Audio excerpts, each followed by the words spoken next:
Hey team, this is Casey. And this is Shannon, and you're listening to 8-Count Breakdown. Your home for all things college dance, all in one place. In today's episode, we're taking center stage with Grace Kisch, an alumni of the 23-time national champion University of Minnesota dance team. We'll be chatting with her about her experiences on the team and what contributes to their continued success.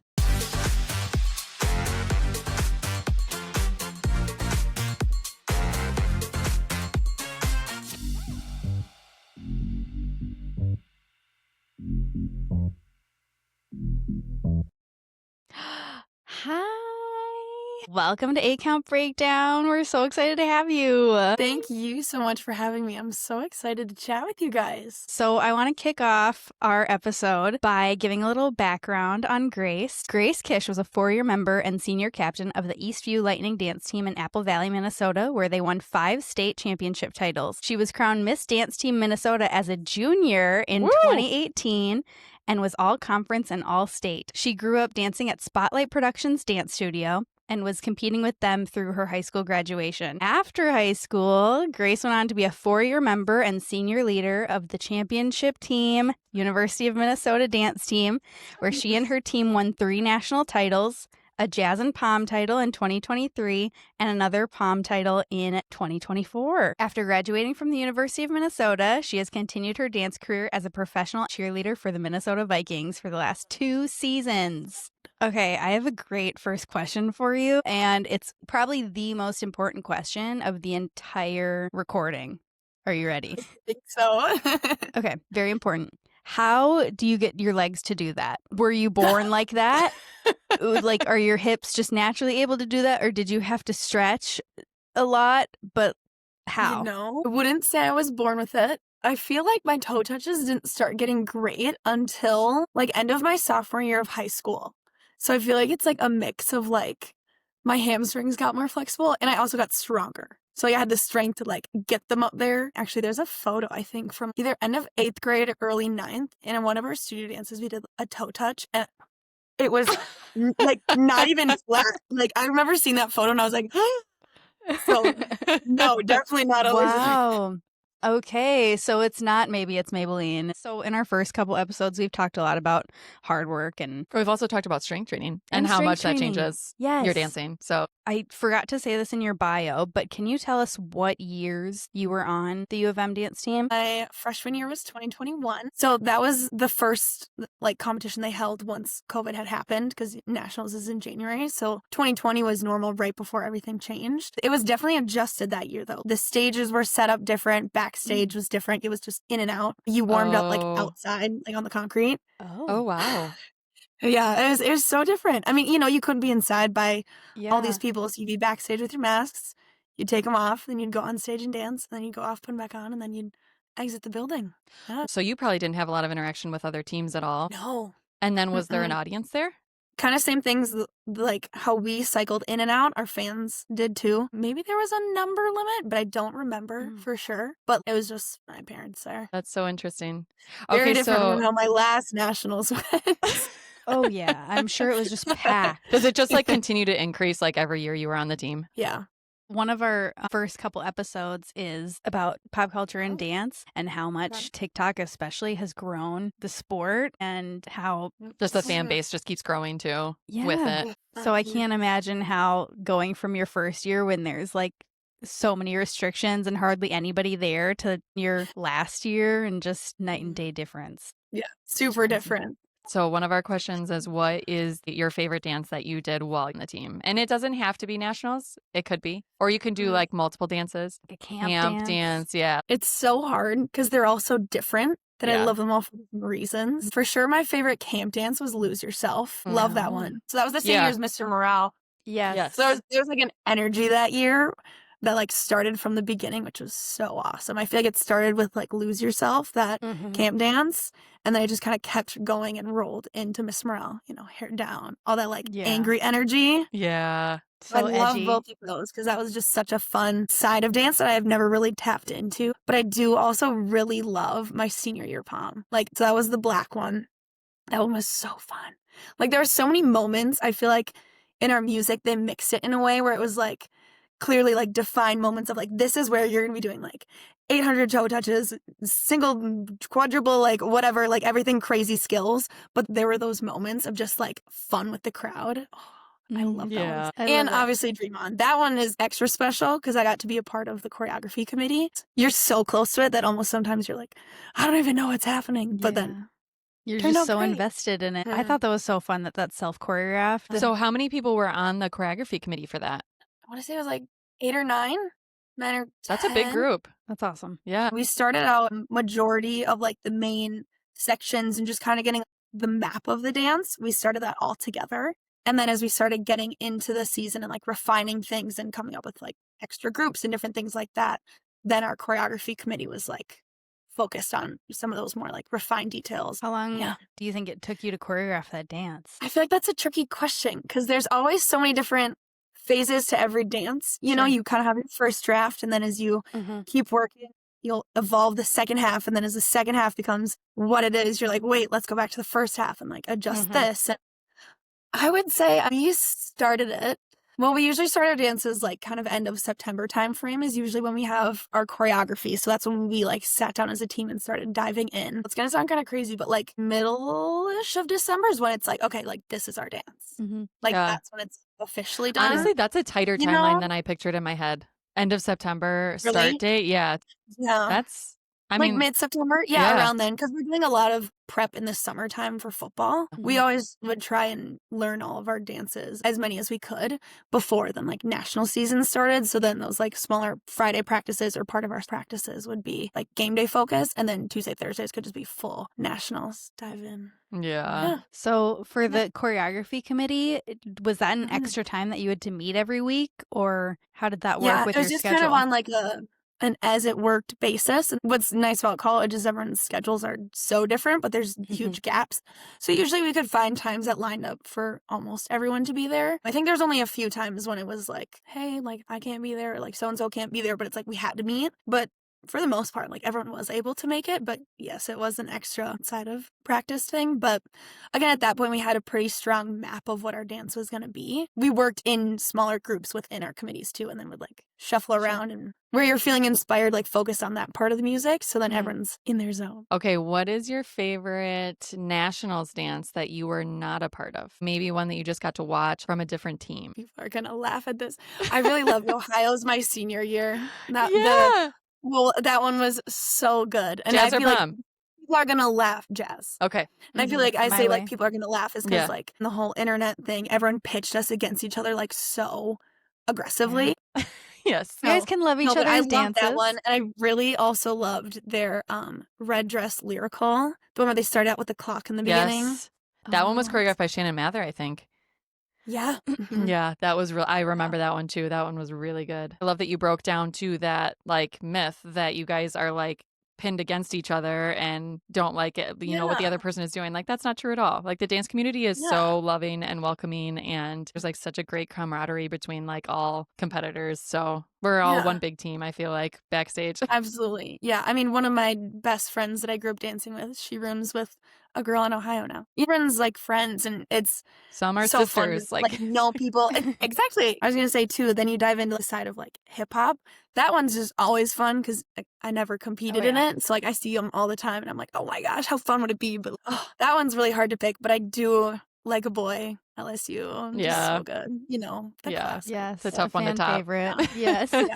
Or UNLV this past year. That one was also yeah. fun. Oh, it just gets better and better every year. Every year, and just when you're like, it can't get any better than this. Like, I know. how does anyone like gonna top what they did? But, or even just like ideas is what I think of. Like, I just props to choreographers because I feel like there's no more ideas out there, but they're never ending. There's never ending ideas for choreography and storylines. And with hip hop too, I don't know much about choreography for hip hop. I'm like, there's no more moves out there. They've done them all.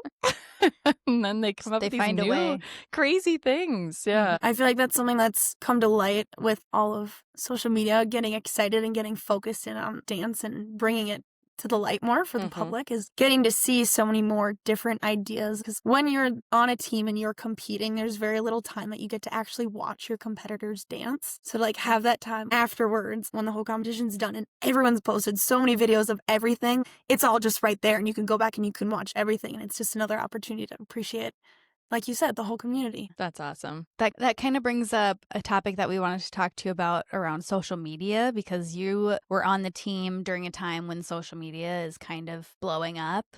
UDA Nationals especially has gotten huge and is just drawing so much attention, especially on social media. So we just wanted to hear about your experience with social media and maybe if it was covered in a team setting, and if not, how did you handle it on your own? It's a great question because, like you said, it's grown a lot, which is amazing in some ways and can also feel not so amazing in some other ways. So, personally, for me, with social media, and especially as you get closer to nationals time, there's a lot of videos circulating of people being like, oh, I think this is going to happen. Or even once you start reaching the point where people start performing at their basketball games, volleyball games, at their schools, having their send-offs, and videos start coming out and more people are sharing content and or opinions. For me, the thing that I've always found that helps me stay focused on myself and my team and our goals is to kind of pull away. So although it can be really easy to want to like dive in and like, oh, what do people think about us? Like, I hope they're saying good things.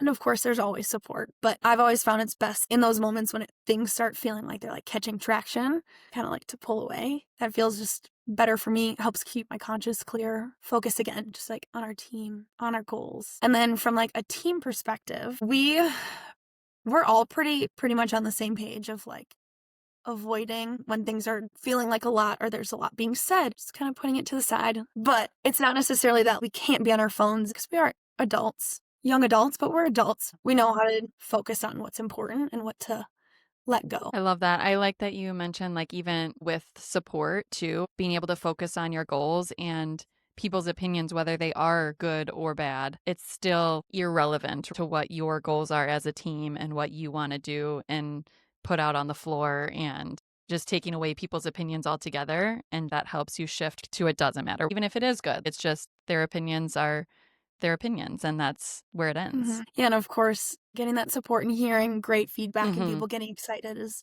super amazing. It means so much. I don't want people to not Yeah. post or share things because it's also an honor to look back and see that people have been like, wow, did you see this? And you're like, oh my gosh, I'm in that video. Like, that's crazy. And kind of the same thing like with those negative comments, if you do come across them, it's like, okay, that's okay. Everyone's entitled to their own opinion. It's up to you whether or not you want to believe that, take that in and have that be a part of your energy and your thoughts, or if it's something that you're like, I don't know if this would suit me, so I might leave it for someone else. I feel like that can be applied to anything, whether it's dance related or even just, yourself. But yeah. That's great advice. So we're going to take it back a little bit to you first making the team. So would you tell us what making the team looked like? I know that they're doing recruiting now, but were you part of the recruiting process, or was that still like a formal audition? I was like right on the cusp. How it worked at the time, again, COVID adjusted things a little bit. It was like my year and the year before me, they were still in kind of a cross between both formats. So there was a recruitment game in the fall that I got invited to with a few of my teammates. So I was like, okay, I'm technically like a recruit, which is so awesome. I remember getting that email and I was like overwhelmed, so excited. So I still had the video format where you one take, set up your camera, you run through the entire list of skills. You'd get to the bottom and then you like drop your heel in a turn and you're like, oh my gosh, I have to start over. Yeah. So I still had the whole video portion, which is similar to what they do now and was also created for the game. But there was a bit of that like adjustment in terms of like timeline. So technically one of the first recruiting classes, but I would say compared to what you see now for recruitment process, it's just a little different. Being a part of that, how do you feel about the recruitment process and how everything has changed over the years? I think the recruitment process is a super awesome opportunity for dancers to start trying out for their schools and know where they're going to be by the time decision day comes along and have time to make that decision and apply to different places. I think with the way auditions used to be set up, it would be like if two teams had their audition on the same day, like you had to pick and cross your fingers that hopefully you picked the one that was also going to take you. Whereas now in the recruitment process, you can record your videos and send them to teams and start hearing feedback and know where you are in this whole process to know if a school is going to be the right fit for you or not. So as much as the recruitment process is you hoping that this team picks me, it's also important that like through the entire process, because it starts well before your senior year, that as you're starting this, you're making sure that the team is also a good fit for you.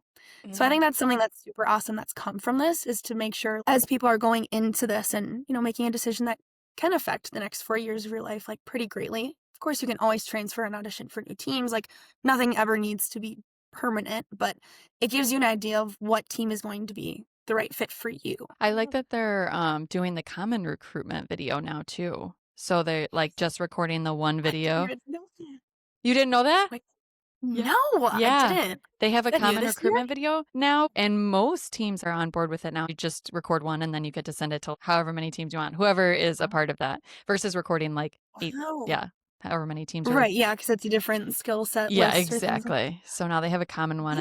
And then maybe there's like a little extra one where like we want to see this extra thing. But for the Yeah, most part, yeah. it's nice and streamlined now, which is really nice for Wow. dancers. Yeah. That's so interesting. I didn't know they did that. Did somebody post about that? Tribe 99, yeah, posts about it a lot. Yeah. I think they've been trying to spread it. Yeah, like, Tribe 99 has done a They lot do for a the lot of recruitment. recruitment. Yeah. Which is great. Combines and I love stuff. it. Yeah. I Those was are going to huge. ask a question that I was just curious about.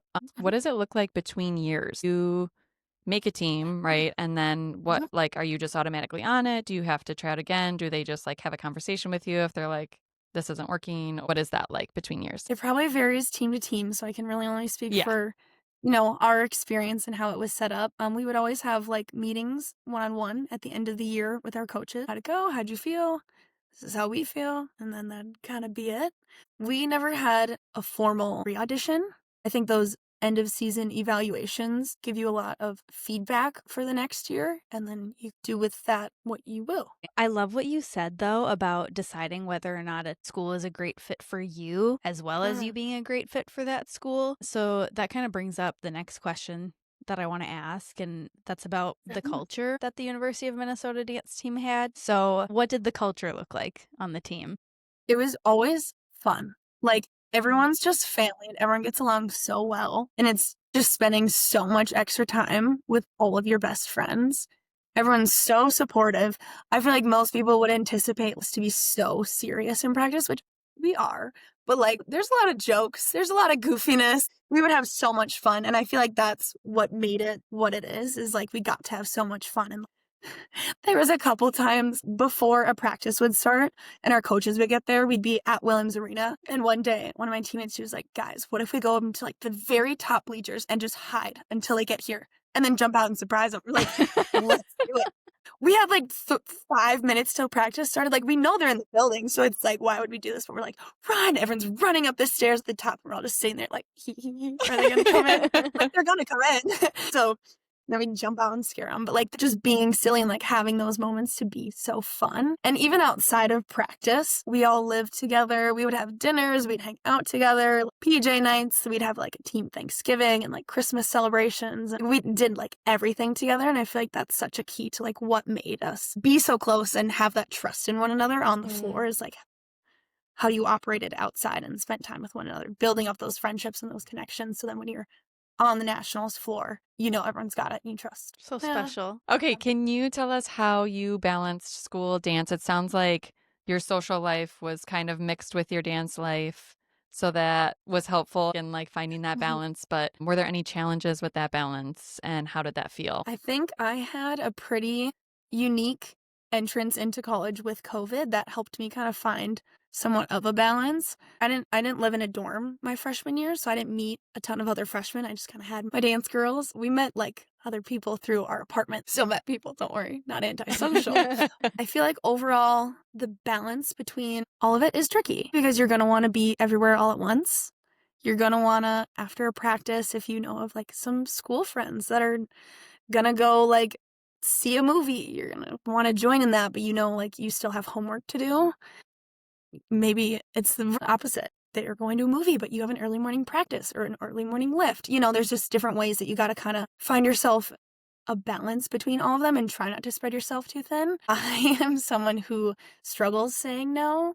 So I was definitely spread a little bit more thin. You find your balance and it always adjusts year to year as your workload changes, what kind of classes you're taking and what's required of school. And then especially too, as you go through your years of college, you kind of refine those friend groups and who you're really spending the most time with and your priorities of, I know this paper is going to be due, so I have to do that. But like, hey, let's schedule something over here. I think having a calendar is game changing. That sounds so silly, but color coordinating everything and just really planning it out. There would be times, especially in that first semester when you're kind of wrapping up football games, starting basketball, and you're kind of hitting that start of like intense national season where you're feeling a lot happening and you throw finals into the mix and it's like, okay, yeah. we got a lot to work with here. But what I would do a lot of, especially the last month of school, I would take like a full notebook page and I would run through every single class and I would put one class on each page and then I'd combine them all into one of all my due dates.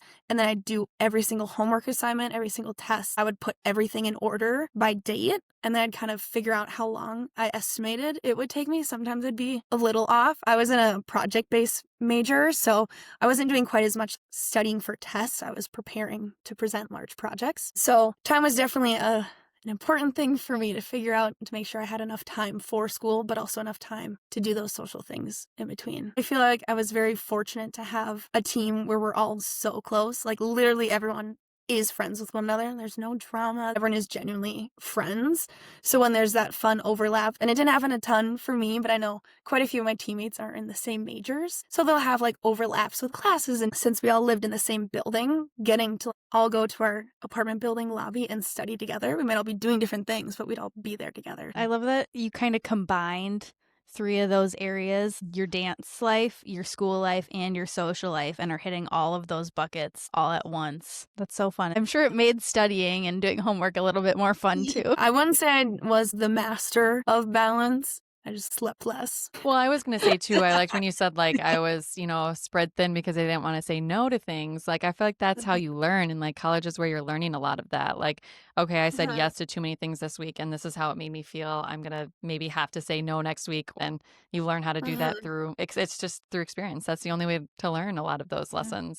Yeah. And I'm definitely still growing, especially like post-grad, things change and you have a new job. You're always learning in whatever season of life you're in. So you've been talking about how close you guys were on the team, but now some of your former teammates are still on the team doing their thing. But are you guys still as close as you were? Yes, we still see each other a good amount. Obviously, it's a little bit farther in between our get-togethers, but we actually, for one of our friends' birthdays, we got my grade and the grade below us all together for her birthday, and we all went out to dinner, and it was nice to catch up with not even just like my class, but the class below us. Yeah, we still try to see each other as much as possible. I feel like one thing I was very fortunate with is my entire class is from, and still, for the most part, lives in Minnesota.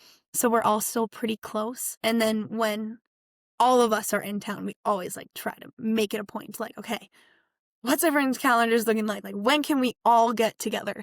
Like Thanksgiving, we always try, and Christmas times when everyone is home, we always try to plan things. Do you guys, you specifically, but maybe for your class too, now that you guys are graduated, how do you stay involved with the team? Is there a lot of alumni involvement? I know that they do like a national send-off for alumni, but tell us what alumni life looks like. Yeah, especially those first year or 2 years out, you're like still really close with everyone on the team. So you're texting them like, hey, give me the scoop. There's definitely a lot of opportunities that our Spirit Squad as a whole puts together. So not just dance, but like with cheer and hockey cheer, Goldie. Everyone still has events and stuff to get together. Football games, I would say, is the number one way everyone still comes back to see things in the fall. They host an alumni event at, I think it's around Halloween. That game, they always have alumni come. And I remember even being on the team, and there were some of the first women who were on the dance team there with their big old palms, and they'd come on the field for part of the football game. So that's a super awesome way for the larger alumni network to stay connected. And then, like you mentioned, our send-off, that's something that's super fun because there's so many different alumni. And throughout the years, you start to see, you know, people who were maybe like on the team when you were like, oh, that's where I want to be. And that's like something that's so special. And then something that the team always does for nationals is the parents always get like a house. And one thing that my class and then the 2 classes above us did last year is we also got a house in the same neighborhood. So all the parents were staying in one house. The team still stays at the resort, you know, with all the other people who are like in the game, but all the parents had a house and then we had a house, which was so fun. It was like, That's awesome. it was amazing. And half the time we're just, you know, playing our old dance songs like, okay, do you remember this part? Do you remember when we changed this? Do you remember when it used to look like this? And then Best of the Best and Edina are also super awesome moments. Usually our coaches will be like, hey, we're going to release tickets soon. Are you interested? So sometimes we'll get little grabs at tickets ahead of time so we can get up closer to the front to be involved in that way. Are you going this year to Best of the Best? I am. Okay, maybe we'll see you there. We've got our tickets. It's like one of the best days of the whole year. It really is. I look forward to it so much. I can't wait. We should probably explain to listeners who maybe are not from Minnesota what Best of the Best is. Do you want to explain it, Grace? Sure, I can start, but feel free to jump Sounds in good. with anything you got. So Best of the Best is an event that the University of Minnesota hosts for all of the colleges and universities in the state who would like to participate for a prep show for nationals. And then they also bring in local high school dance teams as well as studios. Sometimes they can even come from out of state, South Dakota, North Dakota, Nebraska. I think we've had Iowa, probably, Wisconsin, I think we've had some high school dance teams from too. So it's been super awesome. It's an event that brings the whole Minnesota dance team community together. So there's no judging or score system or anything like that. It's simply just a show for everyone to showcase, specifically our colleges and universities, their routines that they've been working on for college nationals, but also another opportunity for those high school dancers to perform in their season. It's invite only, right? Like you have to be invited in order to perform there. It's a long show and it really is the best of the best that you're watching. And it's just amazing to see all of that talent in one space. And it's like all of the Minnesota dance community goes because it's the first look at the U of M specifically. And then I also always wanted to see St. Thomas's hip hop every year. But is there anything you learned while on the University of Minnesota dance team that you'll just always carry with you? Just maybe a life lesson or something that you take with you in your day-to-day life? That's a hard one because I feel like there's so many different things that I learned in that period of my life that I have taken with me. I would say one of the top things would be hard work with our team and with the expectations that coaches set and just the accountability we have for one another. There's always just kind of an unspoken rule of, yes, like work hard, but also to support everyone while you're doing it. So like one example I'm thinking of is when we would be practicing, and let's say we did a full out, our coach would just play the music again after a full out for anyone to do what they needed that maybe didn't go as well as they had hoped. The music would continue playing, and most of us would, especially once we're in national season, would be doing the turns. Like that's just kind of became something that was unspoken. It's just because everyone wanted to work so hard. It was never an expectation that our coach was like, you have to do the turns again after a full out. Everyone wanted to work so hard, and the support that you gave your teammates would just kind of build that trust that then everyone was like, hey, I'll do this with you. Or if something maybe like didn't go so great, be like, hey, no worries. Like music's gonna play again. Like we're gonna do it. We're gonna nail it this time. We're doing it together. So there's a lot of camaraderie in those moments when maybe things didn't go exactly as you'd expect, whether it be like in a practice or a performance or maybe on a game day, you forget an end zone. There was a lot of support in the way that we expected everyone to reach that high caliber. The lesson of reaching as high as you can and then supporting your teammates to reach even higher. Because you can only get so far on your own. You need people around you to help elevate you even further instead of being like, it's okay, you can do better next time in the future. It's like, no, we got this. We can do this right now. And I feel like that's something that I've really carried with me. Now being on a team professionally having that mindset and having teammates who think alike like that, that's something that has elevated even in the last 2 years when I've been there. And then in the workplace, I work for a smaller firm, so our team's a little bit smaller. So being there for one another and helping, wherever you can to just elevate everyone as a whole. I feel like that's a big thing that I've taken with me is you need your people, so support them and they'll be there for you too. But Working together, I such feel an like- important part of life. I feel like that example you gave explained it perfectly. When you do it again and someone else is doing it with you, it just sets the culture when you're doing that, whether you're at work or on a dance team or anything. there's another quote that I have in my brain. We've said it even currently, but a quote that I always remember is pressure is a privilege. So that's something we would always say when you're in those moments where it's feeling intense or like there's maybe a lot of eyes on you. Just remember that pressure is a privilege. And the whole reason that you have the pressure is because people are excited to watch you. You have a lot of people supporting you. You have an awesome opportunity in front of you to do something excellent and share it with everyone. You have an opportunity to prove yourself and your team and that it's a privilege. Not everyone gets the pressure of needing to go out and perform their absolute best and have no mistakes. That's a rare opportunity. So to be a collegiate athlete and have that opportunity of just that pressure, that's something that I think is just really, really a gift. I think that's a beautiful note to end on. Yeah. Thank you so Thanks. much for Yeah. spending this time with us and Oh. sharing your life with us. It's a privilege for us.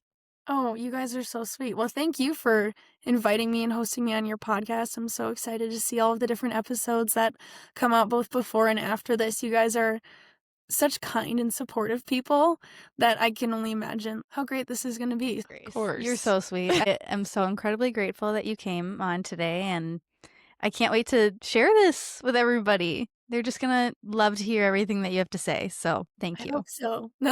Thanks for joining us in today's episode. To stay on beat with all things college dance, make sure you follow us on Instagram, TikTok, and Threads at 8 Count Breakdown to keep up with all of the dance trends. And please subscribe on Spotify and YouTube and leave us a quick review. It helps more people discover the show. And if you liked today's episode, please consider sharing it with your friends, dancers, and non-dancers alike. We want to thank Grace for joining us today and sharing her experiences and wisdom with everyone. And we'll catch you right back here next week for all things college dance. Do you want to close it out with us? Oh, This has been 8 Count Breakdown.